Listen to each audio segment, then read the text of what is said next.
Welcome to Ukraine Today. My name is Serge Chechko. On July the 16th, Turkey experienced the military coup attempt. However, it failed the next day when the governmental forces managed to reassert the control of the situation in the country. Joining me now to talk about the recent Turkish events and implications for Turkey and the neighboring countries is Bogdan Yeremenko, Ukrainian diplomat and the head of the NGO Maidan of Foreign Affairs. Hello, Mr. Yeremenko. Thank you for finding time to talk to Ukraine today. Pleasure talking to you as well. So how could the situation evolve in the context of the recent events if the governmental forces didn't manage to stop the army uprising? Well, first of all, please allow me to explain why the situation in Turkey is vital to Ukraine and very important to us.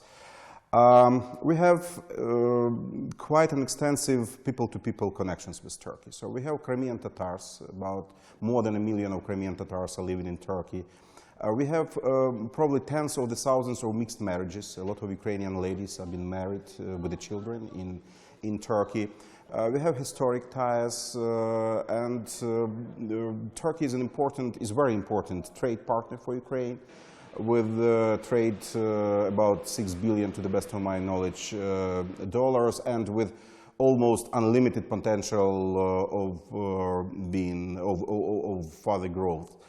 And of course, in the context of Russia's war against Ukraine and Crimean occupation, Turkey has been considered in Ukraine as an important partner in the field of security, especially in the field of development of Ukrainian Navy, Ukraine-NATO cooperation, so on. And of course, we cannot just stand by and watch without any interest the situation in Turkey, because it affects us and it will be affecting Ukraine. So the coup, of course, it's an illegal action, and I believe that should coup be accomplished successfully, it would basically damage our relation, because as all other civilized democratic governments which are adhered to the principles of the law, Ukrainian government would be in need to reassess the policy regarding Turkey and to make some changes in the highly intensive political dialogue, economic dialogue, in the programs of military cooperation, so on. So from this point of view, it is important that Turkey is being run by the legitimate government, legitimately elected government. It provides a little bit of stability in the context of our relations, and it allows us to understand the situation in Turkey better. So the coup is the wrong way of trying to provide an answer to the internal political, social, economic issues or dilemmas for Turkey, and it's good that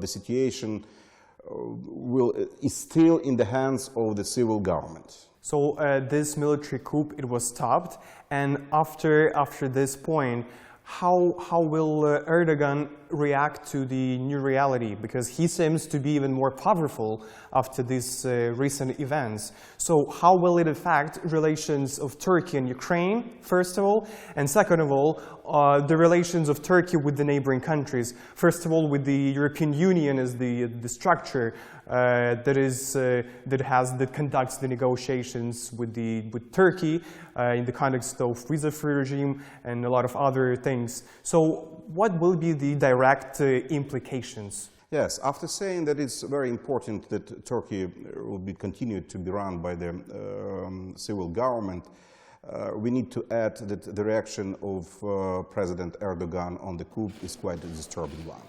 It looks like that he is trying to exercise a kind of medieval approach, that the winner is getting it all, including the lives of those who have been defeated.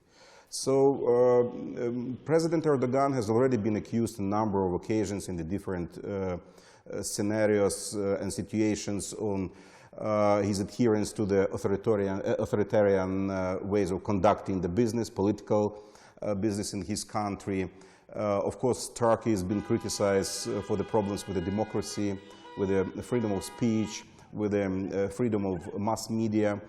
And of course, we understand that the main political agenda, or primarily political goal of President Erdogan, was to reshape the constitution and to change the political system of his country in order to provide more powers to the presidential post, to the presidential institution.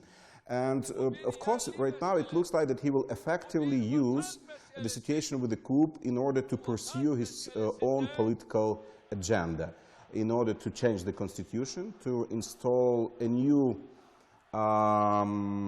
way of the governance, or the whole system of the governance in Turkey, which allow him to be the new ruler. And sometimes it looks like, again, with his personal adherence to the some authoritarian manners, it looks like that the Turkey might, should the tendencies that we are observing after the coup will persist. So it looks like that Turkey might change the kind of sultanate, or the country which is run with a government which will not be considered by the majority of the democratic countries as a democratic, and as the government and the country which is really preserving the human rights and all other individual liberties, so on. So yes, it's really disturbing, and Ukraine, of course, as well as Ukrainian expert society, will be watching the situation closely, and we are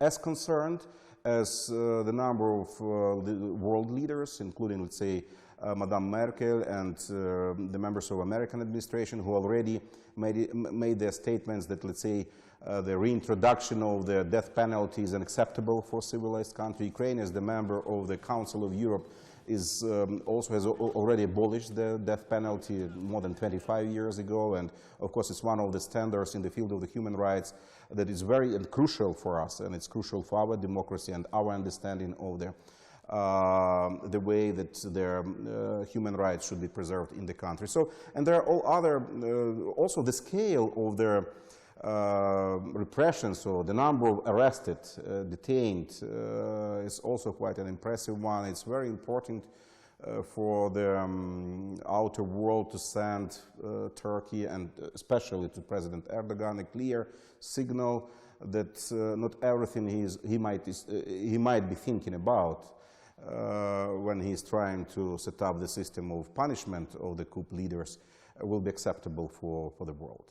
So we slowly came to the reasons of the military coup, and what is your vision on the preconditions? You already mentioned some, but in general, what is your vision on the preconditions of this military uprising in Turkey?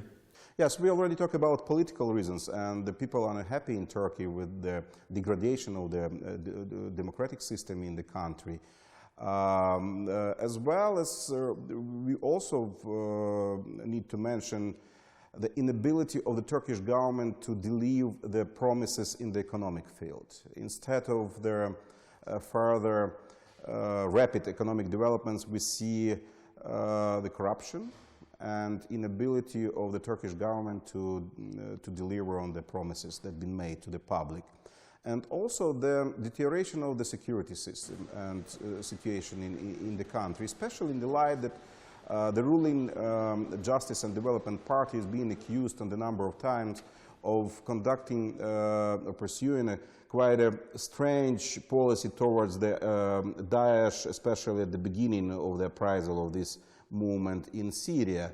So it looks like that the Turkish political system was kind of tolerating this movement at the beginning and considering it as the instrument of overthrowing the Bashar Assad regime in Syria. And for this reason, the Turkish government has allowed the Daesh, ISIS, to use the territory of the country to create some logistical system. And right now, this system is working against the needs and interests of the Turkish publics, arranging those terrible terrorist acts. So. And of course, so the people, the analysts, they see the clear links between the situation with the terrorist threats in Turkey and the policies of the Erdogan government. So it's another. So security, economy, and politics. I see all reasons for people in Turkey to be, or at least half of the population of Turkey, and it's also another problem of the Turkish political life right now, that the society is polarized and divided half by half. So at least half of population in Turkey highly disturbed and concerned about the activities of their government. So what do you think? Why the army takeover failed? Like knowing that there was like there were a lot of supporters inside of the country, and a lot of army officials and army soldiers were involved in the coup. So why they failed? Well, there are a number of reasons. First of all, they failed to communicate with the Turkish people, and it looks like that it's just a small coup, and they didn't try to find any political support on the part of the Turkish population, political parties. So just some, when you see the battle tanks on the streets on the cities, and no one is explaining you what it's all about, of course there is no other way for you to behave, just to be threatened by this, to feel unsafe. And so this is one of the first and the main reasons. Also, the coup participants, they failed to get enough support even on the part of their colleagues in the Turkish army. So it looks like right now that it was really just a part of the Turkish military who participated, maybe a substantial part, because for now, as we see, about 1/3 of the Turkish generals being arrested or detained. So, but it looks like that it was enough. It wasn't enough. And of course, the very effective actions of President Erdogan, who put the population in between himself and Turkish army, and basically the people who were standing for democracy in reality just shielded President Erdogan. They basically settled the issue on his behalf.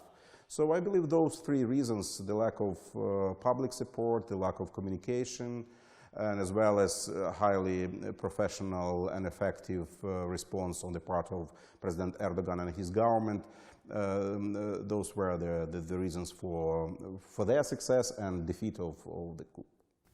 Thank you, Mr. Yeremenko, for sharing your viewpoint on the situation in Turkey. Bogdan Yeremenko joined Ukraine today to talk about the recent events in Turkey. My name is Teres Chechko. Thank you for watching Ukraine Today.